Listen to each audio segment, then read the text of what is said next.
Normalize doomsday? Dems lambaste GOP's latest debt limit gambit. House conservatives are pushing their leaders on a politically doomed idea to lessen the blow of a U.S. debt default. The GOP plan, which has no shot at passing the Senate, should it even get to the House floor, is designed to reduce global economic fallout if Congress fails to lift the nation's borrowing cap in time to avoid default. It would do that by allowing the Treasury Department to exceed the limit to pay principal and interest to all U.S. debt holders, including foreign countries like Japan and China. Despite Republicans' refusal to lift the $31 trillion debt ceiling without substantial federal spending cuts, their leaders still haven't delivered a specific proposal. In the meantime, some of the same players on the House GOP right flank who slowed Kevin McCarthy's speakership bid are pushing their own strategy to theoretically ease fiscal calamity if the ceiling is breached. While Republican supporters bill the measure as a way of reducing blowback, Democratic leaders argue that even debating it fuels a risky and dishonest theory that it's possible to avert irreparable economic damage without raising the debt limit. Since GOP lawmakers keep talking it up,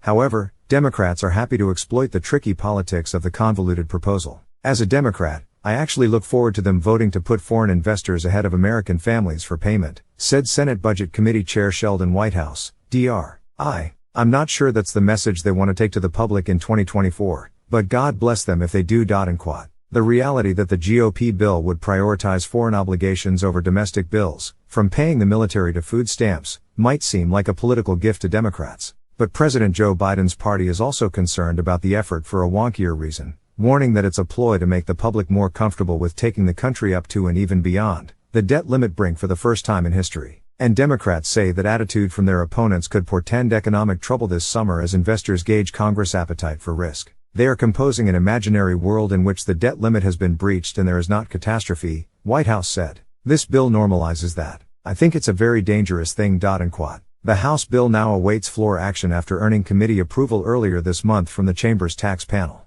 A vote hasn't been scheduled, but McCarthy promised it would come to the floor as part of his list of January commitments to lock in his leadership post. Supporters of the bill are now seeking the same style of last-ditch, closed-door concessions on the debt limit, Whitehouse said, accusing Republicans of using the issue as a hand grenade to force Biden into a back room where they can make some deal without the public knowing what they want. GOP leaders have added more exceptions to their plan, giving the Biden administration the authority to dole out Social Security and Medicare benefits by borrowing beyond the debt limit. I'm actually surprised my colleagues on the other side aren't supportive of this legislation, House Ways and Means Committee Chair Jason Smith, Armo said before his panel approved the measure this month. After all, the bill says we will never default on our debt and seniors will always be protected.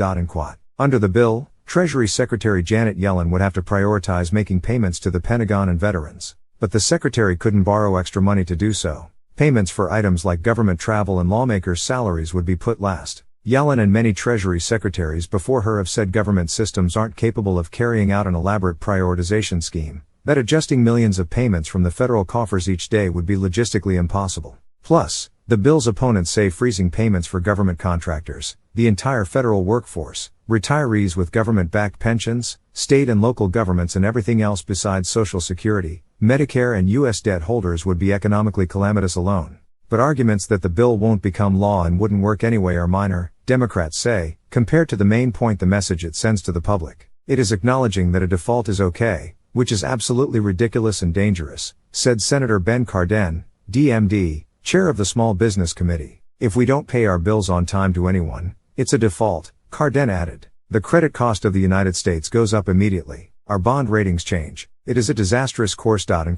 Of course, Democrats' doomsday predictions play in their favor in debt limit negotiations. Historically, every time the two parties have debated a remedy right up to the deadline, they struck a last-minute bipartisan deal to head off economic havoc as Wall Street investors grew increasingly skittish. A responsible president would stand up and say, under no circumstances whatsoever will the United States default on its debt. Biden doesn't want to say that because he wants to scare the markets by threatening a default, said Senator Ted Cruz, Republican Texas. Over the last decade, Cruz has stayed an outsider as his GOP colleagues repeatedly helped Democrats raise the debt limit at the last minute, alienating the most fiscally conservative lawmakers in both chambers who weren't ready to cut deals until their demands were met. In 2013, when he was a first-term senator, the Texan insisted Obamacare be defunded as a condition of raising the nation's borrowing limit. That demand led to a 16-day government shutdown and took the country within 1 day of defaulting. Now, Cruz argues that House Republicans' bill to limit the effects of default would ensure Democrats can't use the fear of economic calamity to avoid negotiating fiscal changes. To date, Democrats have opposed that because they would rather scaremonger than actually reach a reasonable compromise on spending and debt, Cruz said. Republicans' gambit feels all too familiar for the lawmakers who were around 12 years ago when the debt limit standoff spurred a downgrade of the U.S. credit rating for the first time in American history. Republicans were also advocating debt prioritization bills back then. What we're seeing is a rewind of 2011 on steroids, said Senator Chris Van Hollen, DMD, who was a House member then. They really need to pull back from the brink, because they're gonna crush the American economy if they stay on this path. The U.S. could fully exhaust its borrowing authority in less than 3 months, as early as June if revenue comes in lower than usual this tax season. At best, the Treasury Department will be able to scrap along through summer and possibly into the fall using the cash conservation tactics the government calls extraordinary measures. Nobody knows exactly how long the extraordinary measures last. Well, what if it doesn't last as long?